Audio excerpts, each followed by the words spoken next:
प्रपंच जेव्हा तरुणपणा करतो मनुष्य तेव्हा त्याच्यामध्ये खूप जबाबदारी असते. अर्थार्जन करावं लागते, बरोबर. नोकरी असते, व्यवसाय असतो, काही असते. नंतर प्रापंचिक जबाबदारी असतात, मुलांची शिक्षण, लग्न वगैरे, याशिवाय आजारपण इत्यादी तर असतेच. हो.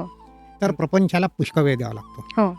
आणि एकदा का व्यक्ती वृद्ध झाली, हं. म्हातारपण आलं की त्याला वेळच वेळ राहतो, कारण प्रापंचिक जबाबदाऱ्या संपल्या असतात. बरं. या भावनेतून हे म्हटलंय किंवा तरुणपणी प्रपंच करा आणि म्हातारपणी हरिहरी करा. हां. पण हे तितकंसं बरोबर नाही. हां. कारण काय की जर बालवय, तरुण वय याच्यात जर थोडं आपण नामस्मरण केलं नाही, हरिभक्ती केली नाही, तर ते वळण इंद्रियांना राहत नाही. आणि बरोबर. तुकाराम महाराजांनी म्हटलंय, पडिले वळण इंद्रिया सकळ.